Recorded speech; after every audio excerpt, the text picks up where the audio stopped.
Welcome, everybody, to Cinema Royale. I'm Travis Hobson of PunchDrunkCritics.com. And on this week's show, we are talking two movies that couldn't be more different: Dumb Money and The Expendables 4. And the only person I wanted to talk to about both of these movies is my homeboy, Chris Bumbray of JoeBlo.com. What up, Chris? Hey, Travis. What's up, man? All right, so we and I are going to talk about The Expendables 4 first. It was going to go the other way around. We started talking about the Expendables 4, and I was like, we got to shut up. It's what we want to talk. I mean, it's our brand. What are you and I going to talk about? Like Dumb Money, sure, yeah, but I feel like we have more to say about Expendables, right? Like this is like an event movie for guys like us. I was thinking about this movie on the drive home last night after I saw it, and I was like, I told you it felt contractually obligated, but it sounds like it feels like to me like that album from your favorite band that comes out as like a compilation after they've been broken up for like 5 years, and it's like the one that like the studio has like the one album they have left on the contract. Yeah, or like that's what a couple new Expendables band 4 members, and it's like not quite right. It doesn't quite sound the same. I mean, why does it seem like every time they do a new Expendables movie, there's like an attempted youth movement? Like, I don't need it. We the original had all the people we wanted to see in it, and then every movie since they keep trying to fill in the gaps with these new people. We don't pay to see the new people. I'm not paying to see 50 Cent or Megan Fox. Although I must admit, Megan Fox looked pretty good in this movie compared to some of her previous movies. Yeah, I liked Megan Fox in it. I mean, the thing about terrible. 50 Cent's awful. I mean, 50 Cent, when they start playing 50 Cent music when in the main action scene at the end. Oh, he asked for that, right? Oh, of course. I mean, I think he had money in the movie, though. I think he's one of the producers. I think so too. I mean, the thing about it is, I think the only reason they got made, and I think the reason they keep bringing these young people in, is that they wanted to do well enough that they can spin off the series without any of the stars and take it to like DTV territory, because Millennium doesn't have any franchises. Right. So I think they're trying to, keep the Expendables going. And, it's hard. And if you could get Stallone and Statham still on the poster, I think they were assuming that they could at least bring in some audience, and I mean, it's obvious that it costs. Yeah, that's about the appropriate reaction to it feels like it costs way less than the others. I mean, it all takes place in a cargo ship. And apparently it was a spec script. It was a spec script called High Value Target that they just turned into an Expendables movie. And the green screen is so bad. But it's so terrible.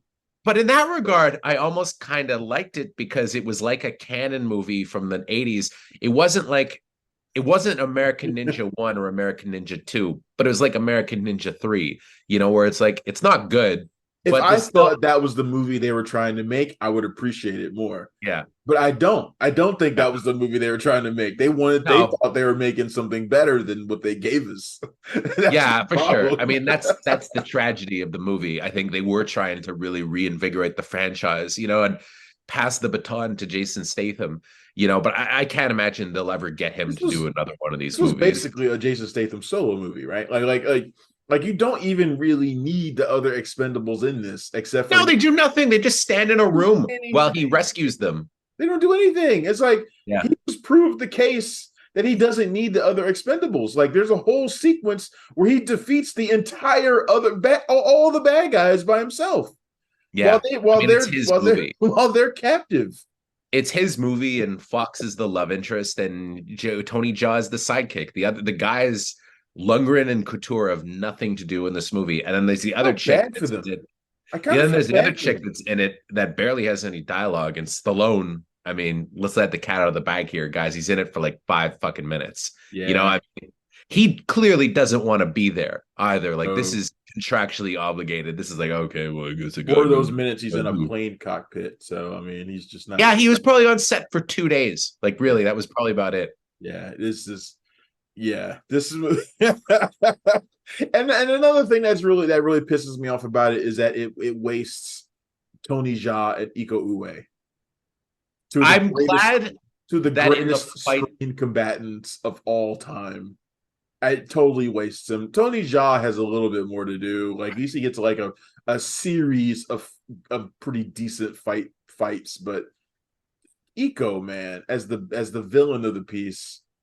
I mean, Kind of. I mean, Eco, at least in the fight scene with Statham, he lands a couple of blows, which is unusual for Statham because usually Statham is like Seagal, where he's just demolishing guys, which I hate. It's something I've always hated about him. And that's like the influence from Stallone, like where you got to take a couple fucking hits, dude. yeah. And he does land some hits because it's disrespectful. It would have been unbelievable. Yeah, it would have been unbelievable and disrespectful for him to fight Iko Uwe and to not at least make it look good. But even so, it was a pretty one-sided affair. And I was just like, dude. No, that's the problem with him as an action star, is that he's too infallible. You know, he should take more. I mean, that's why I like Stallone, because Stallone is willing to take his licks, you know, and all the good stars. But I mean, I can understand why Snipes didn't come back. I feel like Banderas must have been in it until the last minute, and they just decided to make that character his son, who is annoying, by the way. Jacob Scipio plays the son of Antonio Banderas' character, and from the previous movies. Like his dad. And he's like a sex-obsessed dude. Sounds and looks a lot like Banderas. But I mean, but Jesus Christ, dude. I mean, it's like he was just overbearing. And I was just like, I can't stand this guy. It's a good thing he's not in the movie that much. Also, because I like the idea that these mercenaries have like girlfriends and stuff, and that they'd be hooking up, of course, because they live similar lives. And I mean, the thing is, I guess Jason Statham's, I guess Lee Christmas's wife is out of the picture now. Yeah, well, now she's the new chick. But I mean, you know, I would imagine, you know, the thing about Megan Fox is that if you've watched her DTV stuff over the years, she has become a better actress than she used to be, and done a lot of action stuff. So she actually is pretty good in the action scenes. Like she's doing a lot of her own fighting, right? And she looks good, and she does, and she handles the fight scenes well. She fits into that world. It's just really does. I agree with you. I think some of the stuff she's done action wise have been fairly impressive in bad movies. But she works in this, and she would actually be, if they wanted to just spin off Statham and her into like a duo movie, I would actually be down for that. I think that'd be much better, and I think that it would be, you know, you could do more with it. You know, I think it was actually a good idea setting it on board the cargo ship. Probably the whole movie should have been that, rather than, you know, all the other stuff that they waste their time with. And there's big special effects scenes that they didn't need that are done so horribly anyway. Oh yeah. And then the whole thing about him being thrown, and you know, and he becomes a body. It's all this bullshit stuff that we don't need, you know. The whole misdirect with Barney was just like, come on, dude. Oh, that is terrible. And also, like, if you don't, mystery villain. If you can't, gasps. They got gasps in the theater I was in. I was just sitting there. I was the only one in there because there wasn't a big crowd of people for a free screening of the Expendables 4. And I was just in there, like, I was the only one like laughing out loud like during that sequence. I was when I was theater because it was a press screening, and I guess some of the snooty critics, well, I think one or two showed up besides me, but they only did it here if you asked, like if you come, you had to like ask about it, and then, otherwise they didn't promote it at all. I think I just got in because I interviewed the director, but it was like there was I mean, the mystery of the villain that they keep teeing up. If you can't figure it out, you haven't seen many action movies. There was one line that made me laugh though, where Andy Garcia is executing this guy named Bye, and he goes, really "Bye." Bad, by the way, what? He's really bad in this, by the way. He's having a good time, but I like his line, "Bye, bye, bye." That was the only part. Your sound keeps going in and out. By the way, I'm not sure what's going on with that.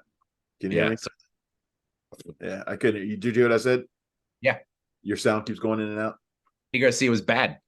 No, your sound keeps going out because Garcia was bad. Yeah. I thought Andy Garcia was having a good time. Was chewing some scenery. Right. All right. Well, hopefully your mic starts working soon. I don't know what's going on with it. You can't hear me. I can hear you. Okay. No, I hear you, but you keep going in and out. Like you're like the first few words of every sentence are nothing, and then you come in. That's weird. It is weird, but you're okay. You're okay. Yeah, Garcia's terrible in this, which is funny because I just finished watching him in something where I was like, man, I used to really like Andy Garcia. I don't even remember what that movie was. So, it was Ocean's 11. I went to see Ocean's 11 with some friends over the weekend, at Alamo, and I was like, I really liked Andy Garcia back then. He's a pretty good asshole character when he wants to be, and I then like he's kind of an in asshole character in this too. But I was like, God, he's just way over the top. I like in 8 Million Ways to Die. Did you ever see that movie? Oh yeah, At the end of the film, they have the big confrontation scene, and just that he just keeps saying the F word over and over and over again. yeah, yeah, yeah. This I kind of just want, after this movie makes $5 million this weekend, I hope that's the end. I just kind Oh, of it's hope that's the end. fun. There'll be an Expendables TV show. There'll be some DTV movies. It's not over. Did they ever make that Expendables movie? No. Back when somebody thought the Expendables franchise was strong enough to support a spinoff. I feel like we're gonna get an Expendables 5, but it's just gonna be like Lundgren and Couture and maybe Fox, and that'll be it. If that's the case, don't bring them back at all. In Yeah. fact, their characters are perfectly set up to not ever return in this movie. You know, like both of them. Like Lundgren's character Gunner, he's old and can't shoot. You know, and in a Toll Road, Couture's character, all he does is talk about his cauliflower ears the entire movie. Like that's all he does. And then, he's practically saved by the young folks, which is like, okay, you're the old man. It's time for you to shuffle off. Like that's basically what the movie is telling us about him. Don't 50 bring Cent. that. Next one. It'll just be 50 Cent. You know, maybe it will be. Maybe it will be. I think if they did do another one, which I can't imagine they would do another one. But if it would probably be Fitty, Megan Fox, and probably the Jacob Scipio character, and maybe the Asian chick. I think her character's name is Lash or something. Maybe they'd bring her back too, but I don't even think they'd bring her back. So The Expendables go somewhere cheap.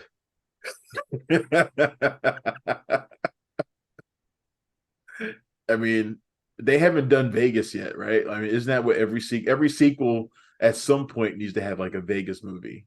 Like there has to be one somewhere. You know, if it's a comedy, every sequel is in Vegas. These things are due for like a Vegas movie. The Expendables do Vegas or something, you know. Expendables Las Vegas, yeah, something dumb. One scene is doing an Elvis impersonation. What happens is they take on a bunch of gun-toting Elvises. Or maybe they won't be able to afford Stallone, so they get Frank to play. Can we just write up the Expendables in Vegas? Can we just write that movie? Like I would write that movie. His brother, played by Frank Stallone. Frank Stallone. He was at TIFF. I saw him at a conversation. I almost got a photo with him. Was it? Well, he was there with his documentary. Sly was there with his documentary, and Frank was there in the front row. Very cool. Oh, that's right. That's right. Sly was there with his doc. Did you see it? Yeah. Is it good? Did, yeah, I liked it. I mean, it's very, kind of reverent, and it's not very deep probing, but I enjoyed it. And I was at a conversation with Stallone as well. I took a bunch of video and posted it on Joe Blow. It was cool. Yeah, hopefully they'll bring him to Middleburg or something. Then that'd be great. I pitched Sly his script though, and it was really awkward. Yeah. Who did? Oh, just some jerk in the audience was like trying to pitch a script and ruined it for everybody. I was about to say, it wasn't you, was it? No. I was like, please don't try to pitch Stallone a script. Oh, and it was so embarrassing. It was just he wanted to crawl into a hole and die. Oh, God. Did Stallone please blow him off gently? Yeah, very. Oh, he didn't want to blow the guy off because he didn't want to hurt his feelings, but then they rushed him out because he was signing autographs for people and he was down with it. But then like his handlers, I guess they got a sense this wasn't going to end well. The guy was just going to keep pestering him because he kept doing it and people were like booing the guy. And then they eventually had to rush Sly out. I'd boo the shit out of that guy too. Fuck that guy. Yeah. Oh, man, that's crazy. All right, so the Expendables. Merch stuff. And like I would have gotten an autograph from him for sure. He's still one of the guys I've never talked to. I'd love to, but anyway. I've interviewed him a bunch of times, and he's great. He's super nice. So All right. Well, maybe for the Expendables 5. All right. So let's move on and let's talk about something completely different, and that is Dumb Money. This is directed by Craig Gillespie, who did I, Tonya and Cruella. And it's about the GameStop stock scandal or craze from around 2021, like right in the heart of the pandemic. And what do you remember about this period? Because I don't know how this was reported in Canada, where you're from. Like, what do you remember about the GameStop situation? it was pretty big. We didn't have the Robinhood app, but we have similar apps, and I knew people that put some money into GameStop that were part of that movement. I was following it, and I watched the documentary that came out about it, Eat the Rich, on Netflix, which was really good. So I did have some knowledge of it going in. But I mean, I enjoyed the movie. I thought they did a good job explaining, the logic behind it, and illustrating it. I think the documentary was more even-handed. Yeah. Because these hedge funds collapse, but where's all of our pensions, right? In hedge funds, unfortunately, and they kind of acknowledge that in the documentary more than they did. The movie's more simplistic than the actual case was. But the strange things that happen in the movie happen in real life. So it's like the Sebastian Stan character was so cartoonish in the movie. That's exactly what he was like in real life. Yeah. No, I agree. I actually like this quite a lot. And I wasn't sure how I was going to feel about it going in, because I know a lot of people love The Big Short. I don't love The Big Short. Like, I watch it and I liked it the first time, and every time I tried to watch it since, I've been like, and I was worried that this was going to be kind of the same way. But I like this one because of how simplistic it is, because I think it does a really good job of establishing what its perspective is going to be, which is like, these guys suck, and these are the people fighting to fighting to stop the wealthy and the powerful. And they made it really simple, a really simple us versus them dynamic. And I think that was a smart way to go, rather than to try and be even-handed. And that would have made a much worse movie. This made a much more enjoyable, entertaining movie with people we could root for, like the America Ferrera character and the two college girls, these people who don't have anything, taking on these wealthy assholes played by Seth Rogen and Vincent D'Onofrio and Nick Offerman, who's like Darth Vader in this, stuff like that. And I thought that was a really smart way to present what could be complicated, because I don't understand stocks for shit. Like, I don't understand any of that stuff. And I felt like I could explain what was happening while watching this movie. Yeah, they did a good job setting it up. And I think that, they did the impossible. They made Paul Dano likable. All you gotta do is put him in a kitty cat t-shirt, man, and he's good.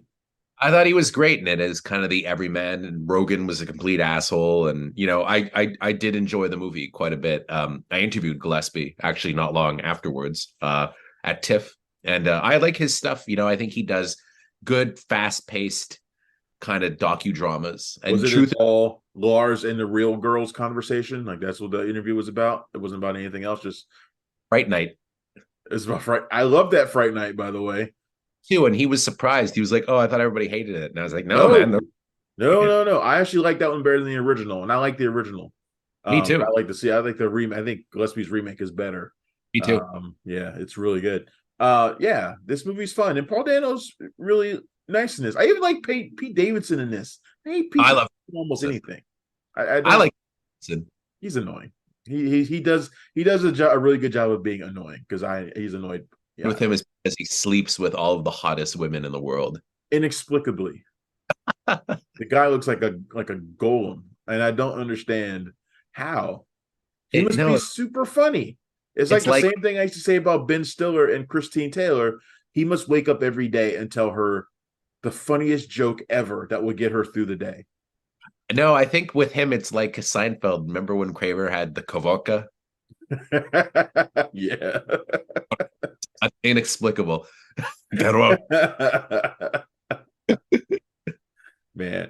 Don't hate them. Okay, look, he's going through his Wilmer Valderrama stretch.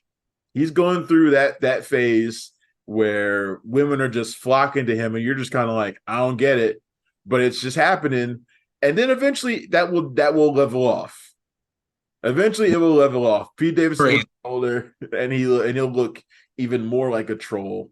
And then Hey, he's got stories though. I mean, for he'll 20 have years, he could say, "Hey, did I tell you about the time I had sex with Kate Beckinsale?" he'll have plenty in the spank bank for the next 70 years of his life. Would you say that again? You're out. If he was to say, "Hey, I mean, I used to have sex with Kate Beckinsale," that's a pretty good story.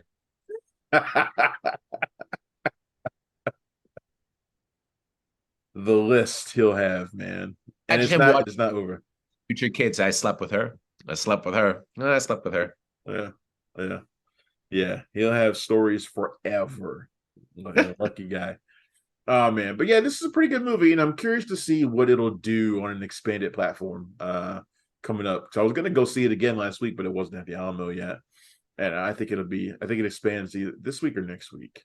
So yeah, but yeah, Dumb Money I think is pretty good. I like it better than The Big Short for now. We'll see how I feel about it when I see it again.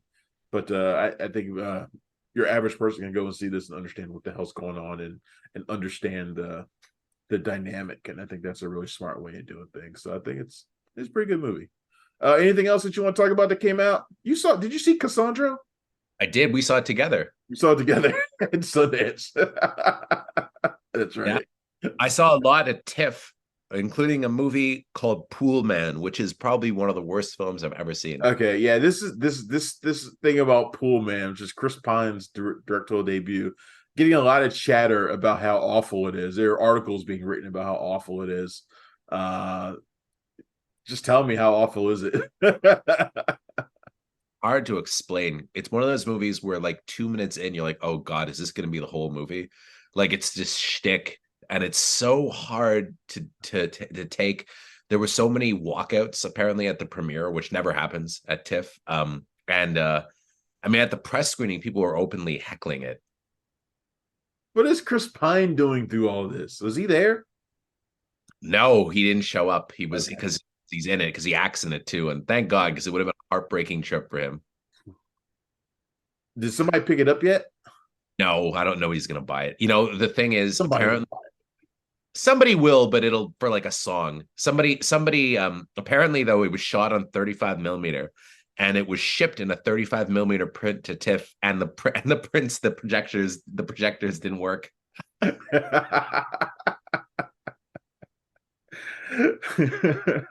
Just called it a day and canceled the screening. I saw that and Aggro Drift back to back, and it almost killed me. Wow, that sounds like a really rough day. For those who don't know, Aggro Drift is the latest film from Harmony Korine. It looked like trash when they put the trailer out like the day before the premiere, and I was like, "This looks awful." I don't understand what's happening in it, and I was like, "I know that's probably what he wants, but I don't There's care. this It looks like some shit I would hate." there's a scene in Aggro Drift. It's all infrared, of course, and where Right, it's it's just shot in infrared. It's shot in infrared like he's the fucking predator. a guy dancing around with a luchador mask, holding two swords, with girls in bikinis dancing around next to him as he goes, "Dance, bitch, dance, dance, bitch, dance," for about 10 minutes. Oof.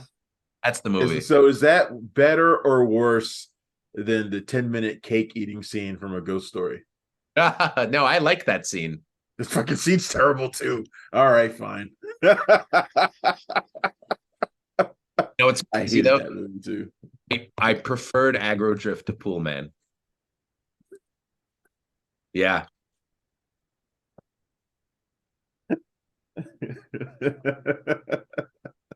That's how bad Pool Man is. I feel, oh man, I feel bad for Chris Pine. I can't wait until somebody picks it up for like $1 million, and then and that shit comes out, because it will come out. So it Oh, was get it. and and Annette Bening, their characters' names are Jack and Diane. That's how clever the movie is. Like, oh, isn't that funny? And it's like, okay, yeah, right, yeah, yeah. Like the song, we get What it. is the Okay. tone of the movie? Like, what is it trying to be? It's trying to be funny, but also a noir. And like it's basically trying to be Big Like Lebowski. Cohen's? Oh, like Lebowski. It's trying hard. It's like he saw Big Lebowski and he probably and it's like he figured nobody had ever seen that movie before. That's like the ego. where it's like, yeah, I saw this movie, Big Lebowski. I'm gonna make my own version of it. Nobody's seen this movie. It's so obscure. It's like, dude, what the fuck? Ugh. Awful. It's awful. Yeah, God, I can't wait to see it. I actually, It's just really stupid. I actually want to see Pool Man, and I know it's bad more than I want to see. Like, I probably won't see Aggro Drift. Like, I don't. Harmony Korine, I have no like for Harmony Korine for the most part, other than Spring Breakers. I really don't care about his movies all that much. I think most of them are garbage. You know, Yeah, I mean, Spring Breakers is the only one I like. So I know I have no interest in this movie. Cool Man is just one of those movies where you're like, how did this get made? It's a tribute to how a star really can sometimes get anything they want made, because a lot of people along the line should have told him that this is garbage and it's not working. Yeah. Hey, maybe they'll take it back and they'll re-edit it and it'll be amazing. Well, I mean, it'd be amazing if he cuts it down to like 15 minutes. Then maybe it'll be amazing. But so like I said, somebody will get it because most people will only see the people in the cast, and they'll see Chris Pine's name and they'll rent it, and who knows, and it might be get shots of DeWanda Wise looking hot. That'll be it. Yeah, DeWanda Wise is definitely hot. Oh yeah. Oh man. All right, this has been way too much fun. No, okay. What'd you say? Pete Davidson's gonna give her a call. On the list. Oh man, I think she's out of his league. Oh yeah. Yeah. Has he dated a black woman yet?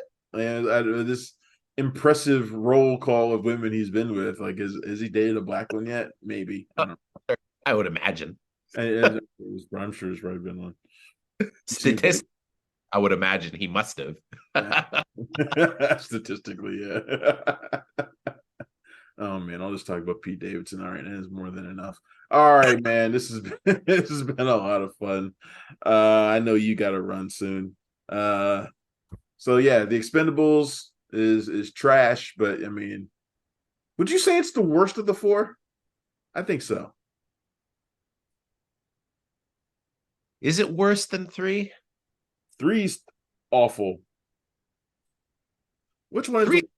One with Snipes is the second one, right? Sorry? One with Snipes in them is the second one, right? Oh, that was the third one. Is the third one?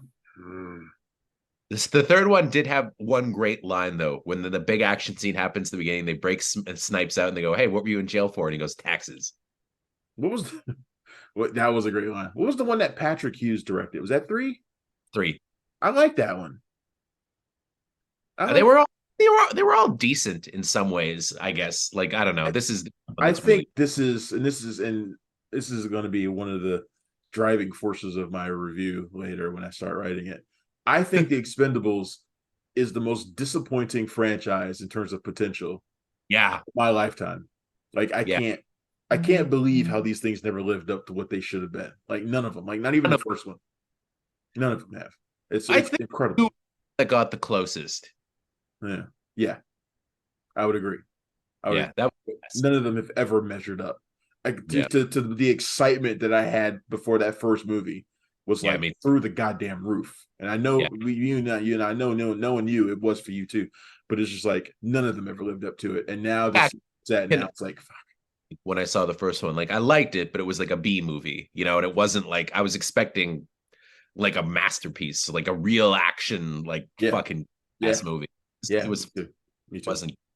Yeah, so that's gonna be the bulk of my review, more so than talking about the movie itself, because there really isn't that much to talk about with the movie. So anyway, so Expendables that comes out this weekend. Dumb Money is in some theaters now. It'll be expanding soon. I think next week it'll be going into more theaters. Check them both out if you want to, but for very different reasons, I think. All right. Thanks again, everybody, for tuning in to Cinema Royale. I'm Travis Hobson, Punch Drunk Critics. That is Chris Bumbray at JoeBlow.com. Go and check out all his coverage of TIFF there and everything that they got going on at Joe Blow, including my 2 write-ups for the Netflix series Wrestlers. Very good. Which I've heard are doing phenomenally well. or not. I don't know. I really don't. I don't know stats. But anyway, thanks again to Chris. Thanks again to all of you for tuning in, and I will see you next week. Bye.